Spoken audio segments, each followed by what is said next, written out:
Hey guys, I'm Christy from BlingeeThingee on Etsy. Welcome to my YouTube channel.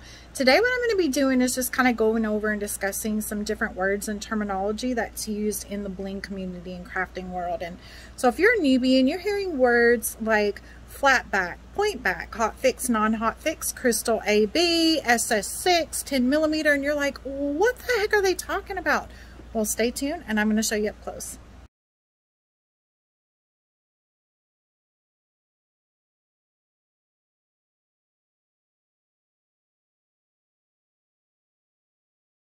Well, the first thing that I want to show you is what a flat back pearl looks like. This is a flat back pearl. Another word for it is a half round pearl. And so what it means, it just means that it's completely flat on the bottom and it can be easily glued onto like a phone case or tumbler, shoes, or whatever. And so half round pearls or flat back pearls, they're just dome shaped. So if you think about an actual pearl, you know, they're just completely round, you know. This is another word for this is a no-hole bead. It looks just like a bead. It just doesn't have the holes in it. Like the no-hole beads you use for like filling vases and stuff like that. So that's what this is. And then a bead, of course, it's got the holes in it so that you can run a string through it to create jewelry and stuff like that. So a flat back pearl is just basically half of a bead, half of a pearl. It's got a flat bottom, and you glue it onto a surface. Now, a flat back pearl is not going to sparkle because it's dome shaped and it's not faceted. So, if you want something that's going to sparkle, you're not going to want to go with a pearl because you're not going to get that from that. But I also did want to share that flat back is a term that you're going to see really often. And it can also, this is like a cute little unicorn flat back resin. It's just a little kawaii embellishment. And it's also called a flat back because it's completely flat on the back or on the bottom. And it can be easily glued onto a craft project. So that's what a flat back is. Now, the next thing is that this is a rhinestone, and what makes it a rhinestone is the fact that it's faceted. See how this is just smoothed. It has a smooth surface. It doesn't have, it's just dome shaped. So you won't get the sparkle, but you are going to get a sparkle from rhinestones because of the facets that are on there. So a facet is just like cuts in the rhinestone, and see how there's all these different cuts as I turn it around like on the side. And so that is what creates the sparkle. Now, sometimes I get sent questions like, I want to bling out a tumbler. What color pearl should I use? So if you're using the word bling, what I'm thinking about is that you want it to sparkle. You want a rhinestone. So if you want to bling something or you want something that sparkles, don't go with a pearl. You're going to want to go with a rhinestone. And there's three things that are going to create sparkle. First of all, your rhinestone has to be faceted. That's what makes it something that's going to sparkle, is the fact that there's all these little cuts on there. And the second thing is going to be lighting, whether it's lighting inside, special lighting, stage lighting, or just sunlight. And the third thing is movement. Either the item that's blinged out is moving or the person that's looking at it is moving. So it's those three things that are going to create a sparkle. So if you look at this ice cream cone that's been blinged out, if I hold it still, it's cute, it's really pretty, but it isn't going to sparkle. Why? There's rhinestones on it. I do have lighting in here, but it's not moving. But as soon as I start to move it, then it's going to sparkle. I want to take you outside though and show you just how much more sparkle that natural sunlight creates. And I do encourage you guys that if you're blinging things out and then you want to showcase them or you're posting them on your social media to kind of show people, natural sunlight is always going to be the best. But I want to show you this outside. And now, do you see the difference? What happens when I take it out in the natural sunlight? I mean, look at the sparkle that I'm getting from that. So sparkle is created by facets, movement, and lighting. Okay, so now that you've seen like just how things sparkle and what creates that sparkle, I want to go back to addressing the flat back, because these are flat backs, and see how they're just completely flat on the bottom on this silver part, which makes it so easy to just glue and adhere to a flat surface. Now this rhinestone here, I call these our 3D point back glass gems. And so see how it's faceted on the top, and so, you know, if you move it and it's in light, it has all this really pretty sparkle. But if you look on the bottom, it's not flat. That's what makes it a point back. It's not flat. See how these are completely flat on the bottom? These are not. These are point back. So they're going to give you a really 3D-ish effect. And you can make all kinds of things with these. I've glued these onto phone cases so many times, and they're really gorgeous. It really just kind of pops out at you because of just how 3D they are and the fact that they're point face. So they're going to kind of extend out a little bit more from a surface than something that is just like flat back. But just depending on, you know, what surface that you're working on or what project that you're working on, that'll really determine whether you're going to need a point back or if you want flat back. But that's what flat back is. So the next thing I want to show you is the difference in a non-Hotfix rhinestone and a Hotfix rhinestone. So this is a non-Hotfix rhinestone, and it just has a silver foil backing, and so that's what that bottom is. So for non-Hotfix rhinestones, you'll have to use a glue to adhere them to the item that you're working on. But the difference with a Hotfix rhinestone is that, do you see this kind of gray backing that's on this? This is an actual glue pad. And so these rhinestones are used for fabric. So when you have rhinestones like this that have the glue pad, the Hotfix, then you're going to need a tool, whether that's like a little iron that's going to heat up and cause that glue to start melting to make it stick to the fabric that you're working on, or you'll want to use like a tool like this is another Hotfix tool. And then here, I'll just kind of show you real quick. I couldn't find any just fabric laying around, but let's just say like my little ponytail holder, whatever, it's fabric. And you would put your rhinestone down, and then you have like your Hotfix tool. You would press that down, and then the glue on the bottom of that rhinestone would begin to melt, causing it to stick to the fabric. And then you just release, and voila, a Hotfix rhinestone would stick. Now, I didn't have this plugged in, so of course it's not going to cause that, but that's what you do with Hotfix rhinestones. In my shop, in the flatback rhinestone section, those are going to be non-Hotfix. And then if you need Hotfix rhinestones, you'll just want to go to the actual Hotfix rhinestones section of my shop. But that, if you're just working on tumblers though, or phone cases, things like that that aren't fabric, then you should go with a non-Hotfix rhinestone. Okay, so the next thing I want to talk to you about is rhinestone sizing. I feel like that's probably the biggest area of confusion. I do have a really good tutorial. It's on my YouTube channel. I'll try to leave a link in the description box for that, where I really go over rhinestone sizes just really in depth. But just real quick, this is a rhinestone size chart that we include with most purchases free of charge if you buy any of our rhinestones or our flatback pearls, because we really want you to be educated, and we want you to be happy with your purchase and be able to get the right size. So a lot of times someone will order the wrong size and they get this, and this is just really helpful in them finding the right size for their project. But what I wanted to show you is that there's two ways that rhinestones are measured, and one is an SS. And what that SS stands for is stone size, and the other form of measurement is the mm, and that is a millimeter. And so those are the two forms of sizing that are used in rhinestones. But I want you to see though that an SS6, and this shows you the equivalent. So an SS6 is equivalent to a 2 millimeter, an SS12 is equivalent to a 3 millimeter, and so on. But I want to show you, because a lot of times people confuse the number. These two, mixing a 2 millimeter SS6 and an SS36 millimeter, are the most common mistakes that people make, because they're looking at that number 6. So let me just show you. So over here we've got an SS6 or a 2 millimeter. Now look at how teeny tiny that rhinestone is. Okay, but now look at, this is what the SS30 right here, 6 millimeter is.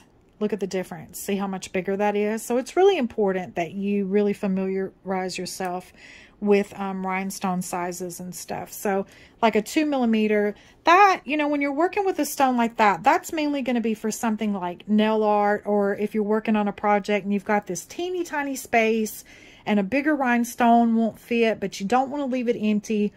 This is where a 2mm or an SS6 really comes in handy. Same with a 3mm. A 3mm is really a great rhinestone and great size for filling in when you've got those little spaces on your project and you just don't want to leave them empty. Also, this size is great for nail art. You can see it's still really small. Now, a 4mm or an SS16 and a 5mm SS20 are the two most popular sizes. That's because those are mainly what's used like on a tumbler, or on shoes, because they're not teeny tiny, but they're not super big either. And so if you're wanting to do a tumbler or work on some shoes, I recommend this. The reason that I always go with a 5mm or an SS20, honestly, is because the bigger your rhinestone is, the less time that your project's going to take, because you're filling up more of the space. You know, if you can do a tumbler in an SS6 2mm, but it's going to take you forever. I mean, look how much more space you're going to cover on a tumbler going with a 5mm SS20 than you would going with a teeny tiny rhinestone. But there are lots of people. I had a gal one time and she blinged out her entire motorcycle helmet in an SS6 2mm, and it was gorgeous and it was beautiful, but it took her forever to do it. So you can do it. I just recommend, especially if you're a newbie and you don't want to feel like overwhelmed or just a project that's going on forever and ever, I recommend on a tumbler going with a 4mm and a 5mm. You can also do that on the tumbler lids. Those are the best sizes. And then you can use these smaller sizes to fill in space and gaps. If you want to see more up close about sizes, again, look in the description box and I'll link my other video. Next thing I want to show you is what the term AB stands for. I don't know if I'm pronouncing it correctly, Aurora Borealis, something like that, but it stands for AB. It's kind of like the Northern Lights and just how the lights just do all these like different colors, and that's what an AB coating on rhinestone is. It's just kind of reflecting all of these different colors. Almost kind of like a rainbow effect. See how it just has, I mean, I'm looking at that and I'm seeing pink, purple, blue, yellow, orange, green. I'm just seeing all kinds of different things. That's the AB coating. So this color is called Crystal AB, but there are other AB colors also. There's pink AB, purple AB, red AB. But that's what that is. It's just a coating on there that's going to just cause it to be kind of iridescent looking and just create all this little like beautiful rainbow effect. Now this is just a regular like crystal clear rhinestone. See, it's not reflecting a lot of different colors or anything like that. It's just crystal clear color, and it's just a regular colored rhinestone. So that is kind of like what the difference is. If you're just a regular rhinestone and then this is an AB, and you see like all of that iridescent coating that's on there. So that is what an AB rhinestone is. So the AB coating though, it can also be applied to the flatback pearls. Now this is just a regular solid color white flatback pearl. This is a white AB. See how it's still white, but it has that iridescent coating on the top of it that's reflecting different colors. Now again, an AB on a pearl is not going to sparkle, but it does have that really pretty iridescent effect. But I do want to say too though that you have to really be careful when you're using these AB coatings on either a rhinestone or on a pearl, because over time they can kind of wear off, especially on the pearls. They're pretty, but just keep that in mind when you're working on something, that your craft embellishments, they will show wear over time. I have another video where I talk about all the different kinds of rhinestones, and I kind of show you the ones that will wear a little bit quicker than other ones. So I will also link that one in the description box, because that's a really good teaching video too if you're new to this whole thing. But again, a white AB, and then just a solid color white flatback pearl. Next thing I want to show you some different glues and adhesives for your bling projects. keeping in mind that different surfaces require different adhesives. That's very important, because you'll find one glue that works great on like stainless steel, but then it's terrible on plastic. So make sure you do your homework and your research, and, you know, test your glues and adhesives out. One of my favorites is the Bob Smith 30-minute slow cure epoxy. This is wonderful. You have to mix equal parts together for this. This is great. My overall favorite adhesive is the Liquid Fusion. I love this. There's no smell, and it goes on clear. It dries clear. This is really nice. These two are also very popular. To me, they're very similar also. They go on white, both of them do, but yet they dry clear. These are wonderful, no odor. This is a glue that's gained a lot of popularity and traction over the year. Glue Master's Thick Viscosity. This is another popular one. These two right here, the Loctites, are the Loctite right here, and the Scotch Weld. These are really nice. They're really good like for rubbery surfaces. So I really like these two. This is one of the first glues that I ever saw. This one's been around forever. It's toxic. It does have a little bit of a smell. It does dissipate over time, but it has this really cool like applicator tip here. And then it has this so that you can put in there and it prevents the tube and stuff from clogging. A similar one to this is the E6000. I love E6000. It is toxic. It does stink. Honestly, out of all the adhesives, this is the one that smells the most, but it is pretty awesome. I do recommend wearing a mask with this one or the B7000, as they are toxic. But some people will say, you know, stay completely away from E6000, and I understand that because it is toxic. But then a lot of people, like, they just really love it. It really is a good glue. So I say in that, just, you know, you have to find what works best for you. But the E6000, there is an E6000. It's a jewelry and bead one. And in that one, it comes with the little, like, applicator tips that you can screw onto the tube to make, you know, applying the glue a lot easier. So there's E6000. If you don't like the smell of E6000, they've also made an E6000 Plus that's low odor. I personally, granted the odor is a lot lower and doesn't stink like the E6000, the regular kind, but I didn't really like the glue as much as I did the regular E6000. But again, you know, different people like different things. So these are just some really popular adhesives. One of the things that you're going to need is a tool to actually pick up the rhinestones. This is our yellow wax pencil. This is really affordable. It works really nice. And so you just kind of take this tip, put it on top of your stone, and see how it just picks that rhinestone up. And then you would have your surface, you would have the glue on it, and then you would just press down, and then it'll release the rhinestone. So this tool works really well. We do have a white pencil. I'm not a big fan of this one. I recommend going with a yellow wax pencil if that's what you're going to get. But this is they call it like a diamond painting pen, and it comes with this like waxy stuff that you just stick your pen in. You get some of that stuff that goes in there. See that waxy stuff in there? And then you just take it, put it right on the top of the stone, and it picks it up, and then you just glue it onto whatever you're working on. So this is also another really good tool for picking up the rhinestones. So if you're getting started, you're going to need your bling or your pearls. You're going to need a tool to pick up your rhinestones, and then you're going to need the proper adhesive.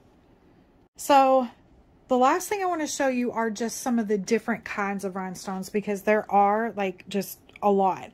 So the three that I sell are resin rhinestones, acrylic rhinestones, and glass rhinestones. Glass rhinestones are the best quality that I carry. Resin is next, and then the acrylic is last.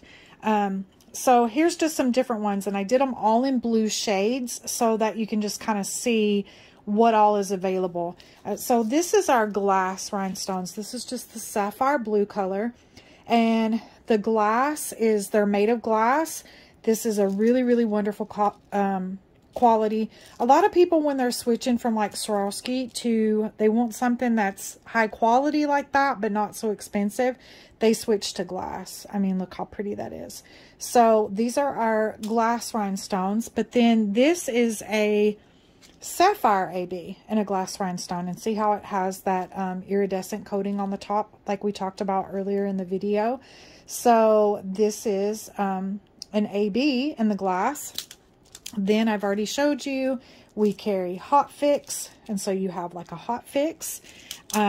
But these are also, these particular ones are also made of glass, but they're Hotfix. This is an acrylic. This is the Sapphire AB in an acrylic. This is the, they're really pretty, but it's a lower quality rhinestone. They're more kind of plasticky, but they are really, really pretty. But sometimes one of the things that happens is that because they're not the best quality rhinestone, a lot of times like you'll glue them and this backing will kind of come off. So that's why they're more of a lower quality rhinestone. They're just not constructed as well as the higher quality ones are. So this one is a transparent. This is another form of a resin rhinestone, but it's just a transparent. And see how you can kind of see into the rhinestone? See how you can see into it? That's what makes it a transparent. So that's a transparent, and it's also got that AB coating on there that you see reflecting. So that here is a jelly resin rhinestone. It's really similar to the transparent. But see how the transparent, you can kind of see into the stone. And on these jellies, see how they're more like kind of opaque. So this is a jelly, and the jelly doesn't have that silver backing like the other rhinestones has. So this is what a jelly rhinestone looks like.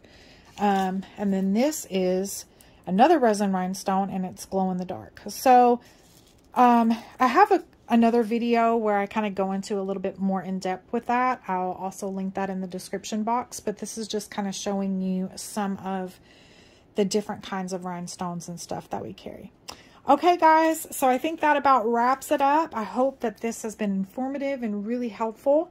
Thank you so much for watching. If you're not already subscribed to my channel, be sure to do that. I've been trying to post a lot more lately, and you can visit my Etsy shop, BlingeeThingee. I'll leave a link for that.